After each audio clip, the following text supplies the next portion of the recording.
It's been like 3 months since my surgery. But sis, there was no way on earth I would send a dog to that place. Not even a dog. I wouldn't send a cockroach to that place. This lady is a social media influencer, and you guys know how the surgeons would come to the BBL or tummy tucks or anything. When you are a high profile social media influencer, they want you to do promo for them in exchange for a free BBL or whatever you want to get done. Well, she accepted the offer, but the offer did not go the way she wanted to in the surgery as well. So before we get into this video, I want to say this video is for entertainment purposes only. So let's get into it, you guys.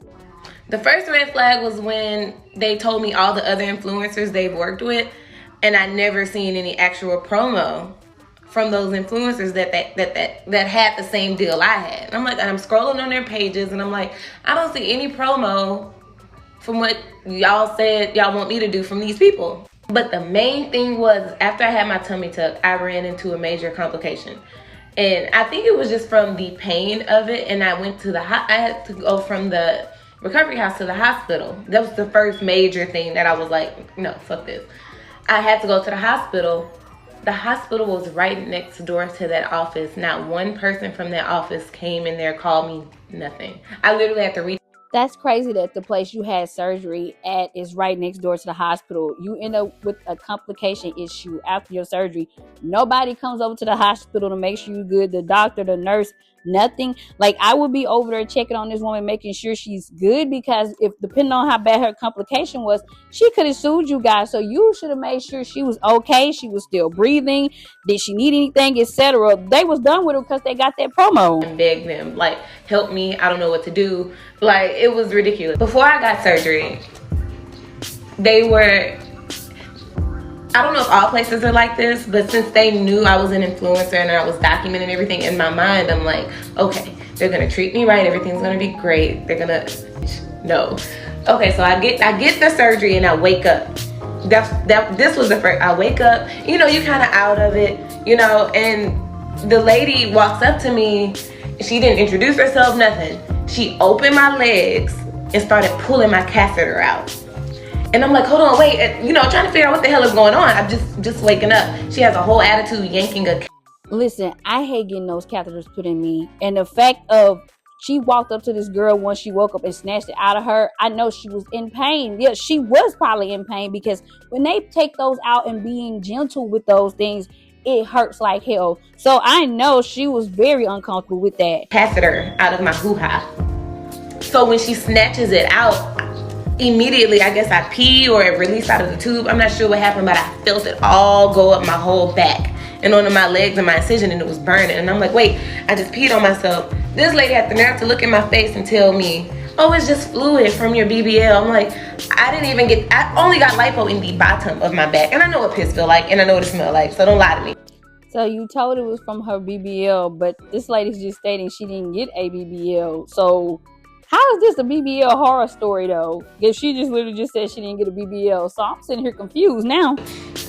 After that, after she yanked me out the bed and threw me in the wheelchair and rolling me out, she's telling me, this is your breathing tube. Because, you know, if you have the little thing in your throat, you have to do the little breathing machine to keep you from getting pneumonia. She's showing me as we're walking outside, drops it on the ground in my face.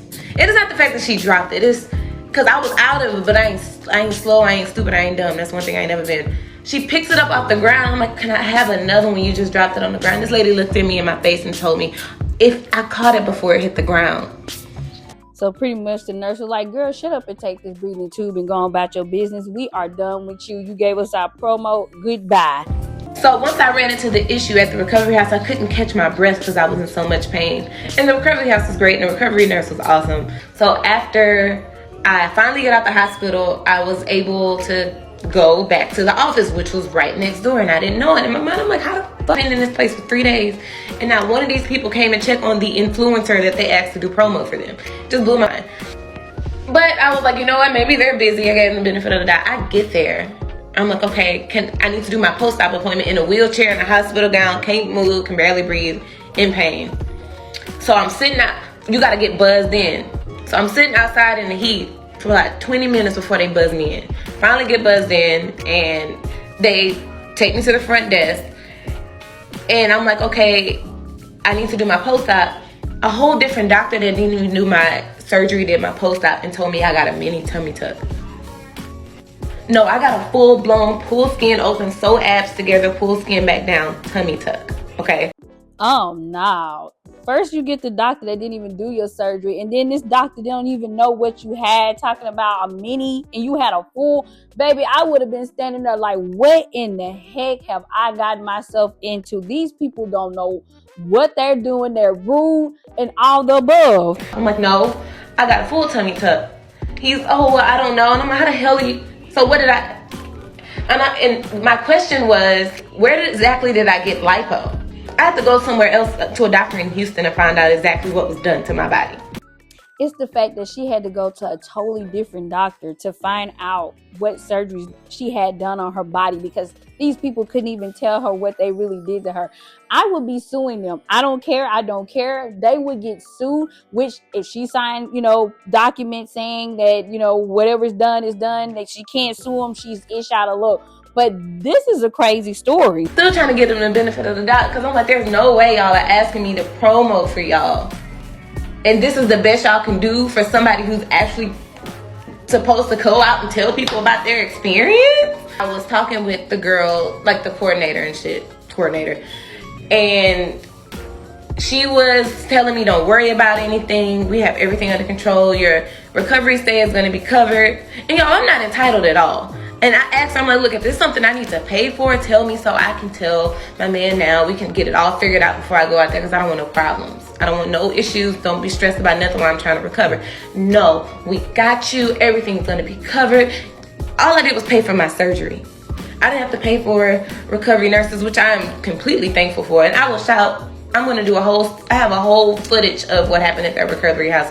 So, like I was telling y'all, before I went, I wanted to have every single duck in the row. Number one, they were so disorganized and uncoordinated and just all over the fuck. I don't think they're new. I looked up the surgeon. He himself personally has great reviews. So I was like, okay, I tried to give him the benefit of the doubt. A lot of the times you have to be careful reading these reviews at these places when you have had a horrible experience, and other people you talk to that went there had a horrible experience, because sometimes those reviews are by people that they know. Sometimes the staff be writing those reviews. Sometimes those are bots, or they make fake pages and write those reviews. So reviews are good, but sometimes those reviews are not real reviews. Of course, I did some research on the surgeon himself. He hasn't been there for long. And I asked the girl, I'm like, look, what do I need? I paid, everything for my surgery. Everything was taken care of. And I'm like, okay, what about recovery house and stay? Everything is covered. I'm like, okay, well, if I only got this many hours in the recovery house, what about after something happens? Everything is covered. We got you. We got you, Chanel. And I'm like, all right, let's do it. I get surgery, and we end up in a recovery house for maybe 2 days. I was in the hospital for 3, and my surgery sister was in the recovery house. So it was like a total of 5 days, but I was only there like 2 because of the hospital stay. Then we had to go to a hotel, and I was like, okay, what hotel are we going to? Don't worry about it. We got to cover it. The hotel room, I'm locked out. And I'm like, why can't I get in my hotel room? The lady look at me in my face and tell me, well, you have an outstanding balance of $1,800. Now, how did this girl end up with an $1,800 balance when it was supposed to be covered?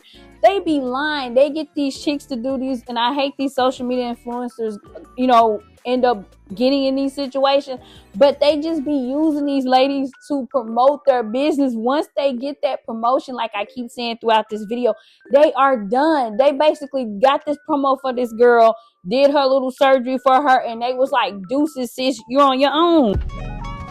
Like I said, I'm not an entitled person. I would have never expected anybody to pay for my hotel room. But the fact that I got text messages to prove it. I got you, we got you, don't worry about it, da-da-da-da-da-da. And I'm telling the lady at the hotel, I'm like, no, just call. I'm, dealing with this business, just call them. I'm pretty sure it's a mistake, da-da-da-da-da. And the lady is super nice. She lets me back in my room, and then she comes up to my room and was like, ma'am, they told me verbatim that they're not going to cover it. And I'm like, and these people want me to do promo for them? When I tell you the 20 days I was in Florida. I think it was about 20 days. I had to be in that office every single day because of an issue. I never got a post-op massage, even though they promised, I think like 10 free sessions of a massage. Never got one. And the one that my surgery sister got, the girl was literally, while she was rubbing her, saying, the girl just taught me how to do this. The one that was, and I was just like, and my surgery sister went through hell out there. She did. Now she looks amazing. So pretty much all these people was unprofessional on that BS and didn't know what they was doing pretty much here. She snatched from guys. In the hospital for 3 days, my ID got lost, my debit card was lost, and my medicine was lost because it was all in the recovery house. Get to the recovery house, I don't have no medicine, no nothing, and I'm still in hell's amount of pain. So I called them, I'm like, hey, look, something happened with my meds. They're giving me the runaround. And then they sent me to talk. It was just too much. And when I had to walk up to the surgeon myself and say, hey, look, I'm having an issue with my prescription. That man pulled a pad out of his pocket and wrote me a prescription. And that $1,800 bill from the hotel, I don't know if I mentioned it, but I had to turn around and pay that because they told me their higher ups wouldn't let them anymore. When initially they told me they would cover all of the extras. That's crazy. Now, what if she didn't have the extra money to pay that because she's going off of them telling her that they are covering everything, no need to worry? But no, after I got my surgery and I told them they saw me with my phone recording everything, they didn't give a damn about Chanel no more at all. And it was another young lady that I talked to after she got her surgery, and they did the same thing to her. And I'm like, okay, so y'all one of these people that get the money and be like, you know. Yep, pretty much. That's what I've been saying through this whole video while watching it. They get the money and say deuces to you guys. Like, I wish I would have just went to like Mia Aesthetics, like the little BBL factories, like, because I feel like I would have so much of a better experience. I look good, so, it wasn't, But if the surgeon would go to another place, which he probably will, he probably won't stay in their place long. Because the way it's being run is like, no, put more professional people, because the way y'all are doing it, especially with the influencers, no. It sucks that she went through that, but I've heard a lot of stories of influencers going to get these surgeries for free for promotion, and they're treating them like a dog. If it was me, I would prefer to pay with my own money. That way I could pick which facility I want to use, what doctor I want to use. Because I feel like when you pay with your own money, they're going to take care of you better. They looking at, hey, I'm giving you a free surgery for promo. You can't beat that. So once we do this surgery, you record, show what we did, or we record you, we are done with you. Have a good day. Hope you heal. Bye. And that's not cool. Like what if these ladies like end up dying from this because of doing that free promo, which they'd be like, well, it's on them because they the one who decided to get it. What's you guys' opinions on this? Would you take this to get the free surgery, or are you like, no, I'd rather pay with my money?